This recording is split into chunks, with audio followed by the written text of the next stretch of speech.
हाँ तो बच्चों, आप लोग इलेक्ट्रोकेमिस्ट्री पढ़ रहे हैं। बच्चों, मेरी आवाज आ रही है? Am I Audible?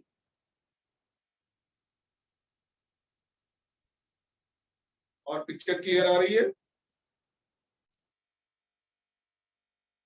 ओके। बच्चों, इलेक्ट्रोकेमिस्ट्री में आप इलेक्ट्रोलिसिस पढ़ चुके हैं। अब आज आप लोग पढ़ेंगे गैल्वेनिक सेल,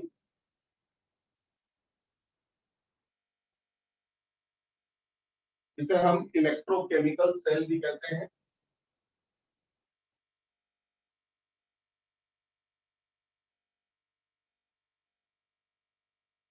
और इसी को हम डैनियल सेल भी कहते हैं।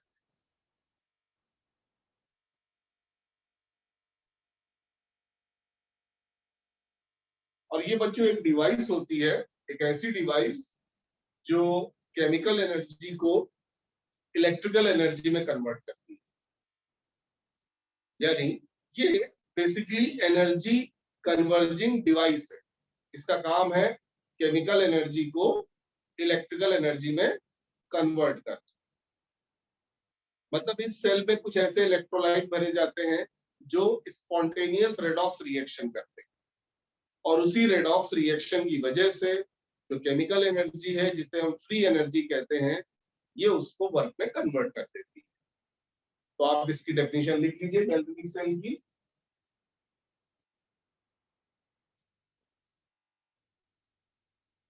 The device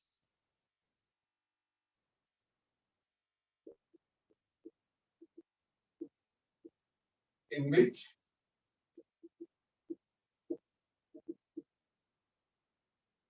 a spontaneous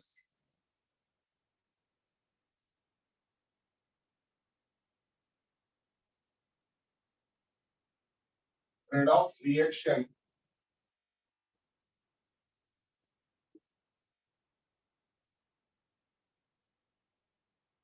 is carried out, result in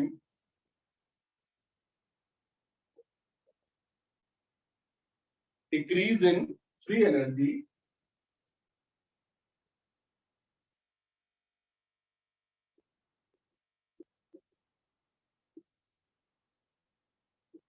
यानी delta G equal to negative. बच्चों, 11th में एक चैप्टर है थर्मोडायनेमिक्स। वहां पे आप ये पढ़ते हैं कि कोई भी रिएक्शन स्पॉन्टेनियस तभी होगी जब उसका डेल्टा जी नेगेटिव होगा।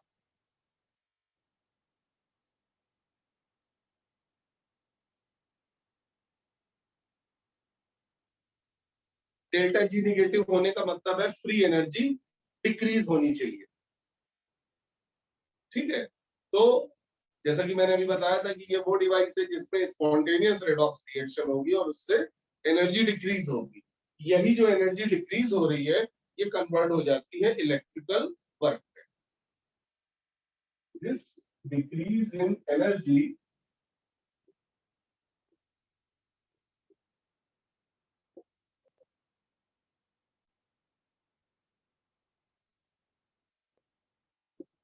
convert into electrical work. Then यहाँ पे आप लिख सकते हैं इट इज द, तो सेंटेंस पूरा कंप्लीट हो जाएगा। इट इज द डिवाइस या it is a device in which a spontaneous redox reaction is carried out which result in decrease in free energy, और यही decrease in free energy electrical work में convert हो जाती है। ठीक है, यानी यहाँ पे जो भी डेल्टा जी आएगा बच्चों, वो होगा इलेक्ट्रिकल वर्क के बराबर।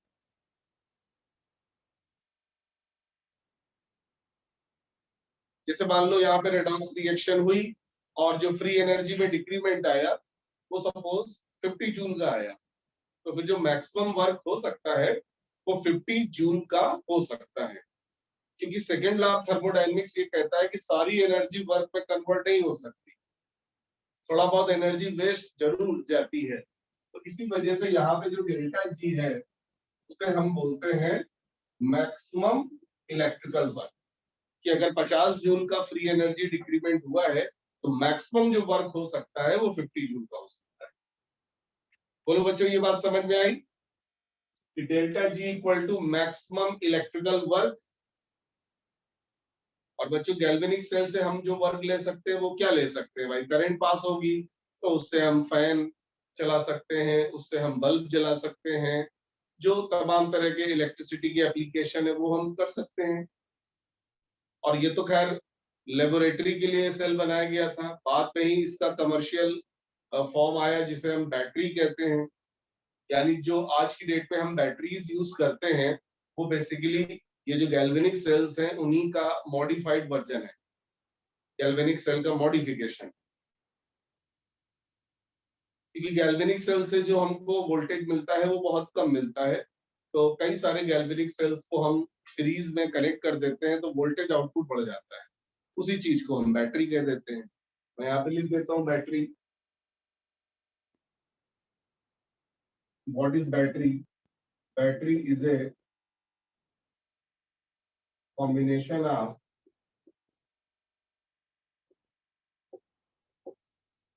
मेनी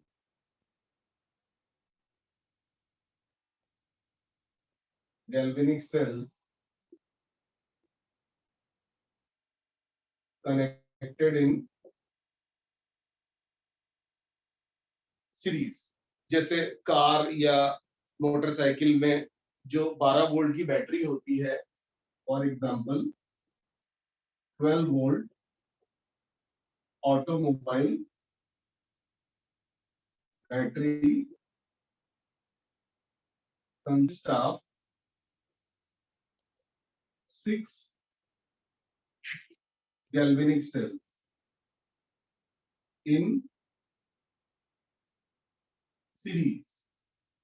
जो आपका 12 वोल्ट की बैटरी होती है उसमें 6 गैल्वेनिक सेल सीरीज में लगे होते हैं, ईच सेल प्रोड्यूसिंग 2 वोल्ट। जब हर सेल 2 वोल्ट प्रोड्यूस करेगा तो जाहिर सी बात है जो टोटल वोल्टेज आउटपुट आएगा 6 गैल्वेनिक सेल का वो 12 वोल्ट आएगा। बोलो बच्चों, बैटरी की डेफिनेशन क्लियर हुई?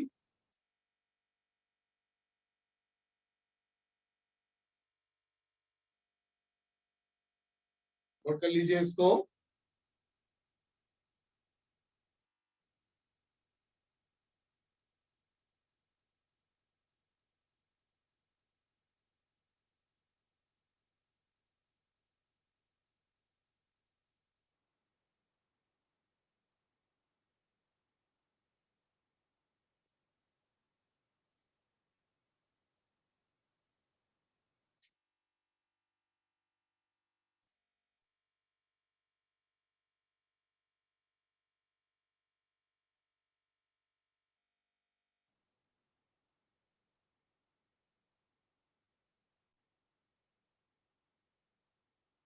नोट कर लिया सबने?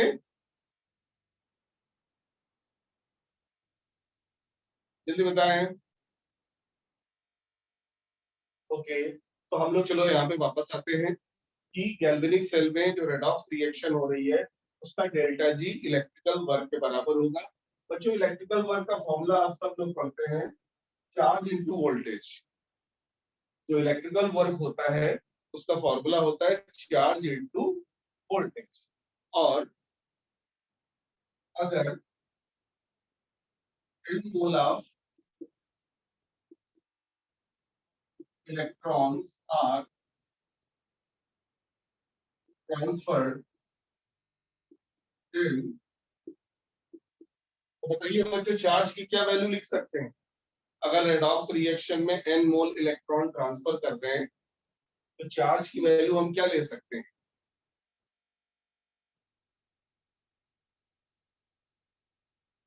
एक मोल इलेक्ट्रॉन पे चार्ज मैंने आप लोग पढ़ाया था, फैराडे कांस्टेंट के बराबर होता है। तो n मोल इलेक्ट्रॉन पे जो चार्ज होगा वो n फैराडे होगा। तो Q इक्वल टू हम लोग लिख सकते हैं NF। और माइनस हम इसलिए लगा दे रहे हैं क्योंकि इलेक्ट्रॉन पे नेगेटिव चार्ज होता है, तो हमने Q equal to minus NF लिख दिया। और जो वोल्टेज है, वोल्टेज को हम यहाँ पे ई सेल यानी ईएमएफ से डिनोट करेंगे। सेल से जो वोल्टेज प्रोड्यूस होता है उसे हम सेल का ईएमएफ कहते हैं। ईएमएफ का फुल फॉर्म होता है इलेक्ट्रोमोटिव फोर्स। तो Q की वैल्यू पुट कर दीजिए और ई सेल की वैल्यू पुट कर दीजिए, तो आपको यहाँ पे एक इंपॉर्टेंट फॉर्मूला मिलेगा, delta G equal to minus NF E cell. ये फॉर्मूला बहुत इंपॉर्टेंट है, ये फॉर्मूला आपको याद करना है। आता है इसके ऊपर क्वेश्चन, और इस क्वेश्चन में इस इक्वेशन में जो जो टर्म आ रहे हैं वो क्लियर होने चाहिए। n होता है number of mole of electron transfer, वो जो रेडॉक्स रिएक्शन नहीं होती जिसको हम लोग लिखते हैं कितने इलेक्ट्रॉन गेन हो रहे हैं या कितने इलेक्ट्रॉन लूज हो रहे हैं, वो है n। और f आपका फैराडे कांस्टेंट है, अब ये आपका सेल का ईएमएफ है। तो एक क्वेश्चन आता है कि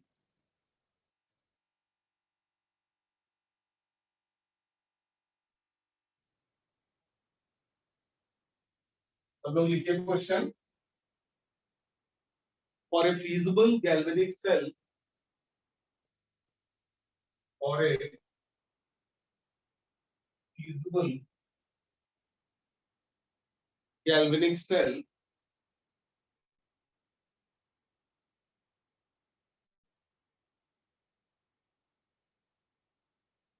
EMF of cell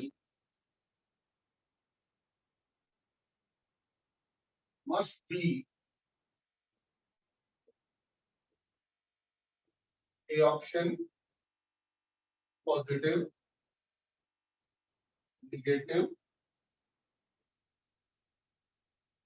zero या ऑल। चलिए बताइए बच्चों, कौन सा गैल्वेनिक सेल फीजिबल होगा, जिसका ईएमएफ पॉजिटिव हो या जिसका ईएमएफ नेगेटिव हो या जिसका ईएमएफ जीरो हो या जिसका ईएमएफ ऑल ऑफ दीज।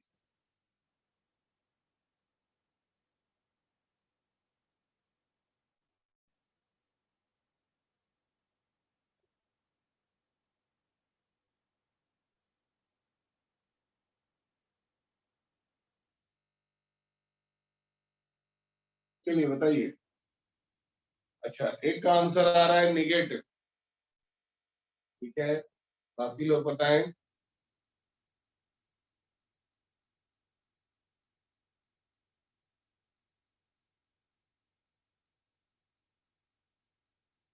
सोच लीजिए दियांशी, आप कह रही हैं कि ईएमएफ नेगेटिव। कभी देखा है ऐसा कोई सेल जिसका वोल्टेज नेगेटिव हो? आपने मार्केट में सेल परचेज किए होंगे, तो उसमें सेल का वोल्टेज लिखा होता है, वो आपको कभी माइनस में नहीं दिखा होगा, हमेशा वो वोल्टेज आपको प्लस में दिखाई दिया होगा। सेल का ईएमएफ बच्चों नेगेटिव नहीं बल्कि पॉजिटिव होना चाहिए, और इसको हम लोग थर्मोडायनेमिक्स से प्रूव भी कर देंगे।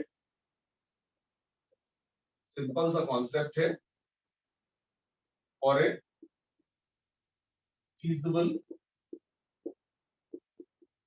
रिएक्शन। देखिए, अभी आपको वर्किंग ऑफ गैल्वेनिक सेल पढ़ाऊंगा कि गैल्वेनिक सेल वर्क कैसे करता है। अभी फिलहाल आपको मैंने ये बताया है कि गैल्वेनिक सेल में एक रेडॉक्स रिएक्शन होती है, और वो जो रेडॉक्स रिएक्शन होती है वो स्पॉन्टेनियस होती है।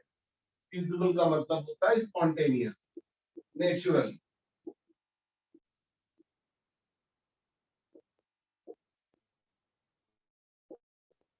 और उसकी कंडीशन मैंने आप लोगों बच्चों बताई थी, delta G equal to negative.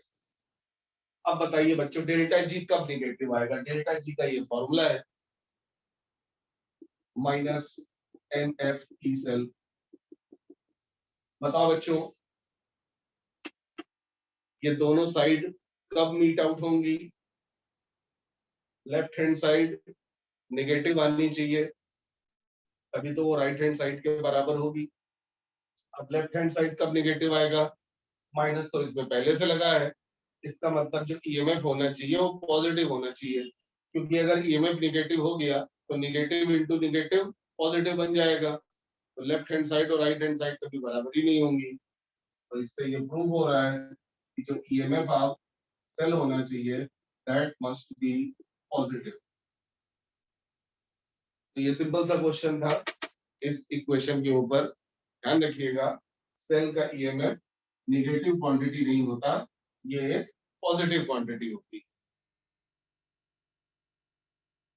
बोलो बच्चों, समझ में आया? नोट कर लीजिए जल्दी से, फिर मैं आपको पढ़ाता हूँ वर्किंग ऑफ गैल्वेनिक सेल, कि ये गैल्वेनिक सेल भाई वर्क कैसे करता है।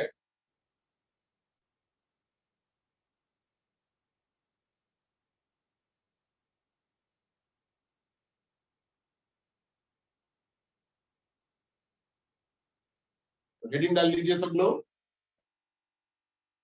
Working of galvanic cell.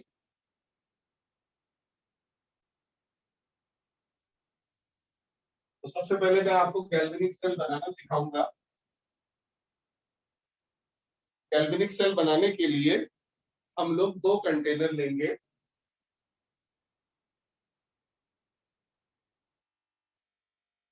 ये पहला कंटेनर और इसी के बगल में दूसरा कंटेनर। तो इस तरह से हम दो कंटेनर लेंगे और इन दोनों कंटेनर में हम लोग इलेक्ट्रोलाइट फिल कर देंगे।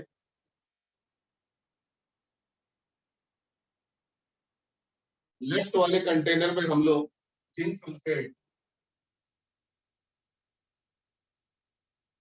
सल्फेट का सॉल्यूशन भरते हैं और इसी में हम लोग जिंक का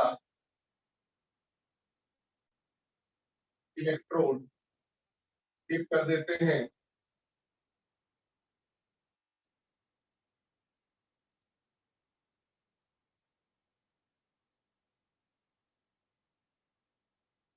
इलेक्ट्रोड मैंने बच्चों आपको बताया था, एक मेटल रॉड होती है जो इसमें सॉल्यूशन में इमर्स है। तो ये हमने जिंक की रॉड ली है, जिंक मेटल की, और राइट हैंड साइड वाले कंटेनर में कॉपर सल्फेट का सॉल्यूशन भरते हैं।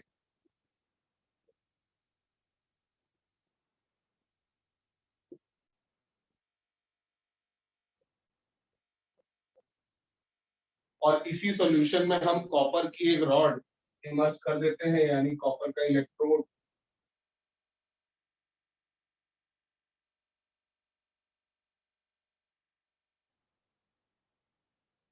इस तरह का हमारा सेटअप है। आप डायग्राम बना लीजिए, दो कंटेनर बनाइए, इधर जिंक सल्फेट का सॉल्यूशन, उधर कॉपर सल्फेट का सॉल्यूशन। ये हमारा स्टैंडर्ड गैल्वेनिक सेल है जिसे हम डैनियल सेल कहते हैं।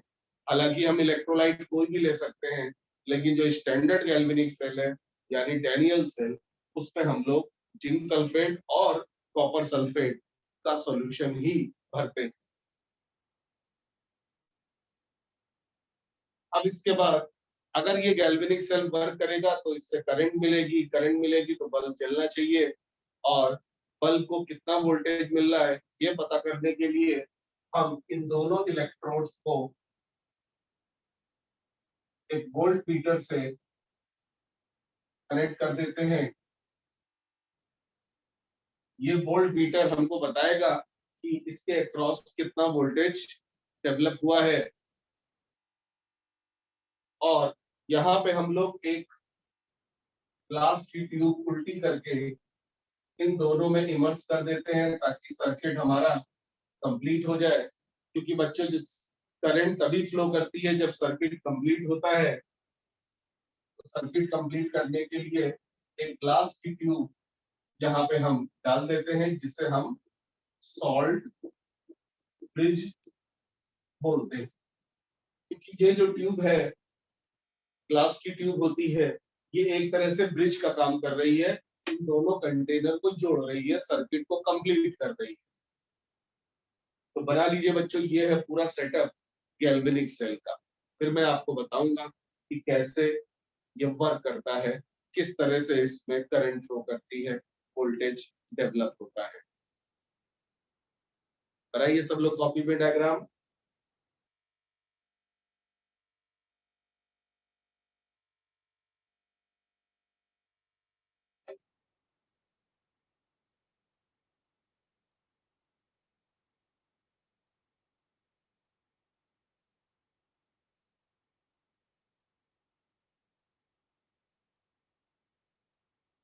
और जब डायग्राम बना लीजिए तो मुझे चैट करके बताइए कि आपने बना लिया कि नहीं।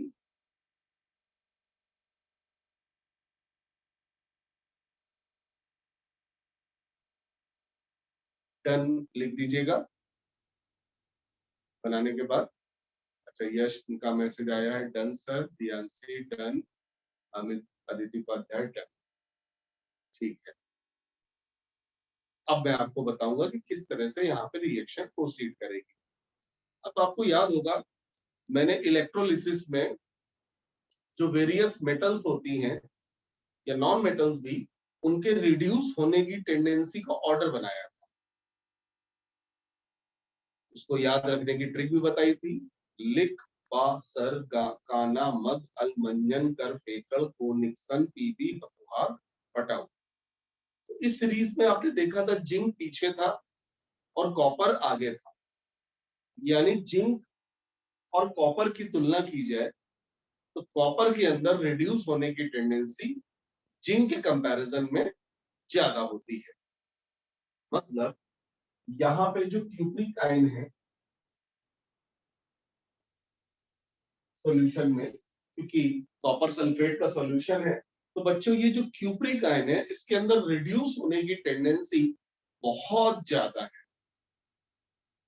ठीक है, क्योंकि रिडक्शन की टेंडेंसी बताने वाली सीरीज में कॉपर बहुत आगे है, एकदम लास्ट में है। हा कू हाथ पटाऊ, तो कू जो है कॉपर, तो इसके अंदर रिड्यूस होने की टेंडेंसी बहुत ज्यादा है। तो होता क्या है बच्चों, ये जो क्यूप्रिक आयन है सॉल्यूशन में, ये कॉपर की जो रॉड है, कॉपर का जो इलेक्ट्रोड है, उस पर कोलाइड करता है, टकराता है, जाके कोलिजन करता है। और किस तरह से टकराता है कि कॉपर मेटल में जो फ्री इलेक्ट्रॉन्स हैं, कॉपर के हर मेटल के पास फ्री इलेक्ट्रॉन्स होते हैं, तो इस मेटल के पास जो फ्री इलेक्ट्रॉन्स हैं उनको क्यूप्रिक आयन रिसीव कर लेता है, गेन कर लेता है। इसी को कहते हैं रिडक्शन। यानी कुछ इस तरह से रिएक्शन होती है, Cu2 plus 2 electron give Cu। अब ये है बच्चों रिडक्शन। और बताइए बच्चों, रिडक्शन किस इलेक्ट्रोड पे होता है? कैथोड पे होता है या एनोड पे होता है? मैंने आपको याद करवाया था कैथोड और एनोड की डेफिनेशन। बताइए, रिडक्शन किस इलेक्ट्रोड पे होता है?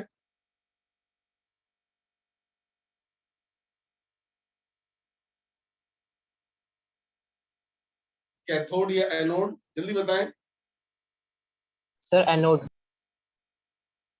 नहीं भाई, एनोड पे तो ऑक्सीडेशन होता है।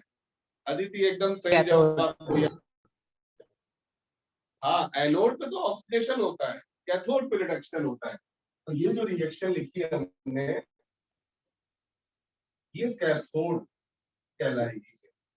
कि कॉपर यहाँ पे कैथोड है बच्चों, कॉपर इज कैथोड यहाँ पे लिख देते हैं, क्योंकि यहाँ पे रिडक्शन हो रहा है।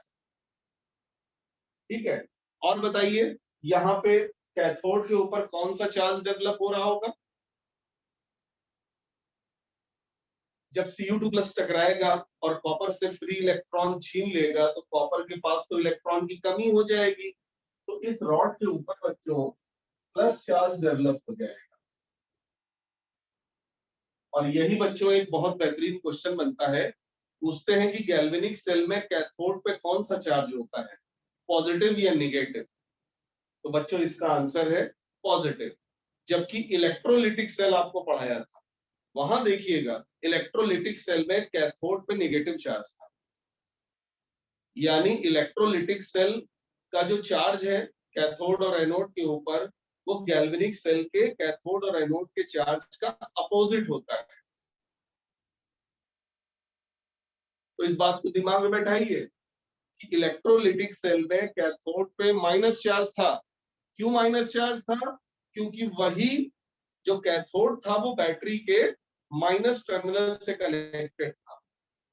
यहाँ पे कोई बैटरी लगी नहीं है, बल्कि ये तो खुद बैटरी का काम करेगा, इससे हम वोल्टेज आउटपुट लेंगे। तो बेटा दोनों सेल का इंपॉर्टेंस अलग अलग है।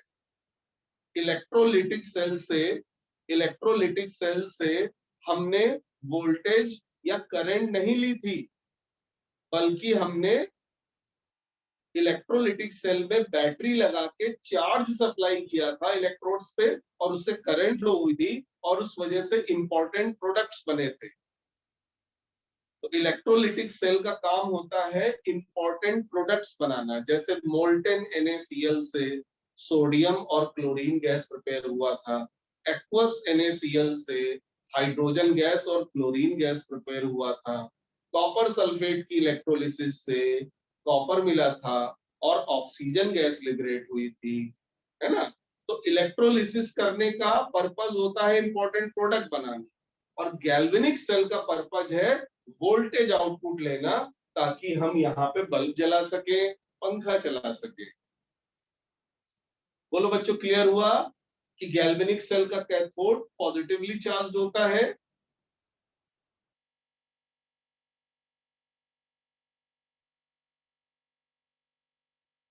और वहां पे कैथोड कॉपर होता है। एक बार फिर से सुन ले, कैथोड कौन होता है? जहां पे रिडक्शन हो, और रिडक्शन बच्चों वो करेगा, रिडक्शन बच्चों वहां करेगा जिसकी टेंडेंसी ज्यादा होगी। तो जिंक और कॉपर की तुलना में कॉपर की टेंडेंसी क्योंकि ज्यादा है रिड्यूस होने की, तो कॉपर बनेगा कैथोड। तो फिर जिंक को क्या बनना पड़ेगा? जिंक को बनना पड़ेगा एनोड। क्योंकि अगर दो मेटल का कपल हमने लिया है और एक ने ये ठाना है कि भैया हमें रिड्यूस होना है, हमें कैथोड बनना है, तो दूसरे वाले को क्या करना पड़ेगा? ऑक्सीडाइज होना पड़ेगा, यानी वो एनोड बनेगा। तो जिंक बच्चों यहाँ पे एनोड होता है, और एनोड पे ऑक्सीडेशन होता है।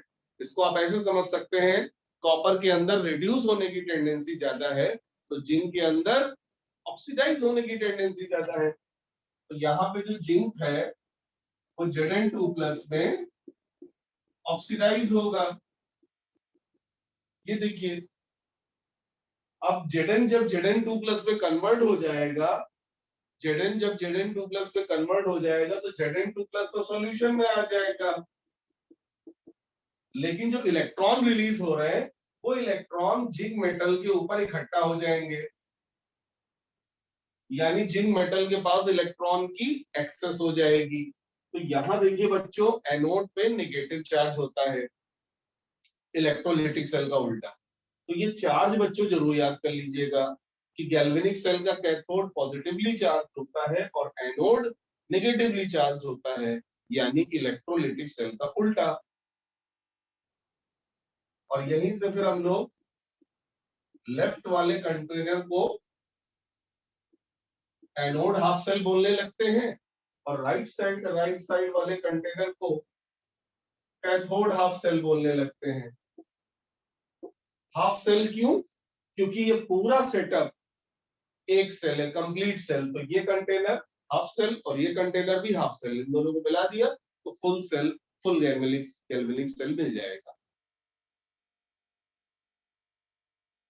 तो कैथोड पे रिडक्शन हो गया, एनोड पे ऑक्सीडेशन हो गया। इन दोनों रिएक्शन को जोड़ दीजिए, इलेक्ट्रॉन इलेक्ट्रॉन कैंसिल हो जाएंगी, और हमारी नेट सेल रिएक्शन आ जाएगी zinc solid plus Cu2+ aqueous gives Zn2+ aqueous plus Cu solid। तो ये है बच्चों वो रेडॉक्स रिएक्शन जो गैल्वेनिक सेल में कैरीड आउट हुई।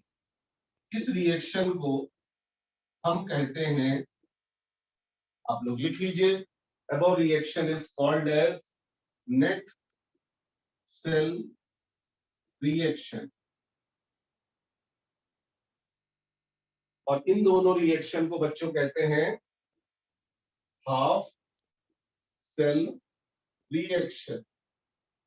ये ऊपर वाली कैथोड हाफ सेल रिएक्शन है और नीचे वाली एनोड हाफ सेल रिएक्शन है।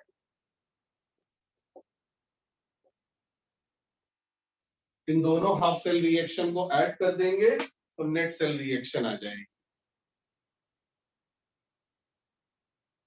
तो बच्चों समझ में आया कि रेडॉक्स रिएक्शन की वजह से ही यहाँ पे इलेक्ट्रॉन का फ्लो होगा। बता सकते हैं बच्चों इलेक्ट्रॉन का फ्लो किधर से किधर होगा? पहले इसको नोट कर लीजिए और फिर मुझे बताइए कि गैल्वेनिक सेल में इलेक्ट्रॉन का फ्लो किधर से किधर होगा, एनोड से कैथोड या कैथोड से एनोड? क्योंकि इलेक्ट्रॉन के फ्लो का अपोजिट करंट का फ्लो माना जाता है, ये अजम्पशन है।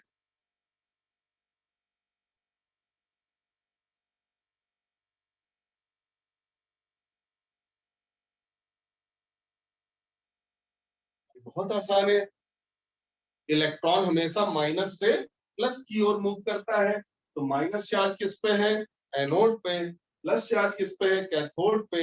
यस, आस्था मिश्रा एकदम सही जवाब। इलेक्ट्रॉन एनोड से कैथोड जाएगा। अब बच्चों इलेक्ट्रॉन अगर एनोड से कैथोड जाएगा तो करंट कैथोड से एनोड जाएगी।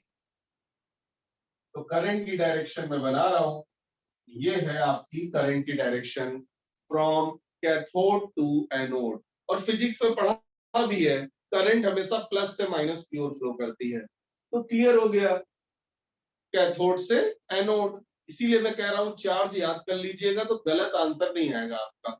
मान लीजिए आपसे क्वेश्चन में पूछा कि करंट की डायरेक्शन बताओ, कैथोड से एनोड या एनोड से कैथोड, तो तुरंत तो दिमाग लगाना कि कैथोड पे प्लस चार्ज होता है, एनोड पे माइनस चार्ज होता है और करंट प्लस से माइनस की ओर जाती है, तो आंसर होगा कैथोड से एनोड।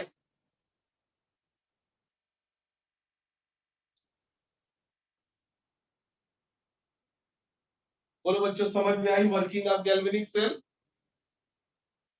करंट फ्लो करने लगी कैथोड से एनोड। अब बेटा करंट अगर फ्लो कर रही है कैथोड से एनोड तो एक बात ध्यान रखिएगा, इसका पोटेंशियल हाई होगा, कैथोड का, और एनोड का पोटेंशियल बच्चों लो होगा। तो ये भी पूछा जाता है कि बताओ कैथोड और एनोड में किसका पोटेंशियल हाई होता है, तो फिर से फिजिक्स लगा दो। करंट हमेशा हाई पोटेंशियल से लो पोटेंशियल मूव करती है, फ्लो करती है, और क्योंकि करंट कैथोड से एनोड फ्लो कर रही है तो इसका मतलब कैथोड का पोटेंशियल हाई होगा और एनोड का पोटेंशियल लो होगा। इन्हीं दोनों के पोटेंशियल डिफरेंस को हम बोलते हैं ईएमएफ ऑफ सेल, यानी the potential difference between cathode and anode is called as EMF of cell. इस डेफिनेशन को आप लिख सकते हैं, difference between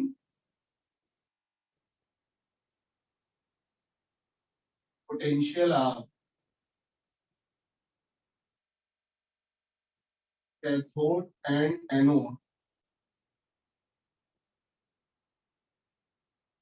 is called as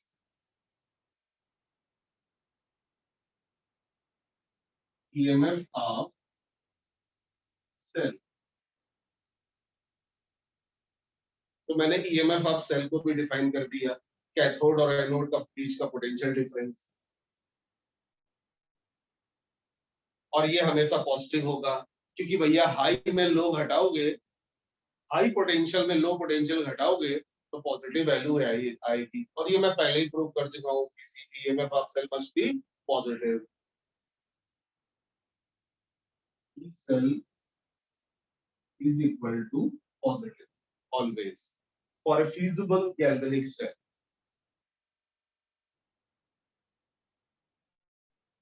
बोलो बच्चों समझ में आया? मैंने पूरा आपको गैल्वेनिक सेल का आपको फंडामेंटल बेसिस पहले समझाया और फिर मैंने वर्किंग समझाई। बस एक छोटी सी चीज रह गई है, वो है सॉल्ट ब्रिज का यहाँ पे क्या काम।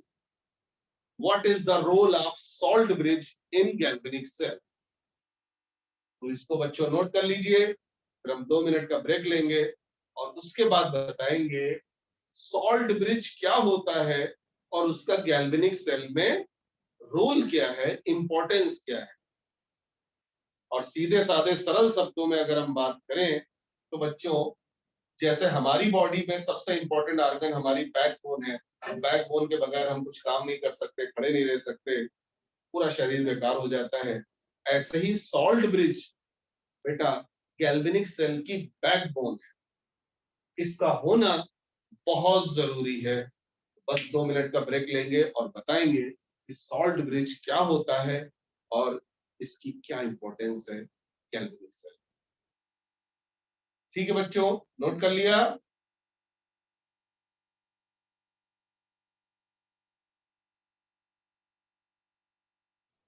चलिए ठीक है, मिलते हैं 2 मिनट के बाद।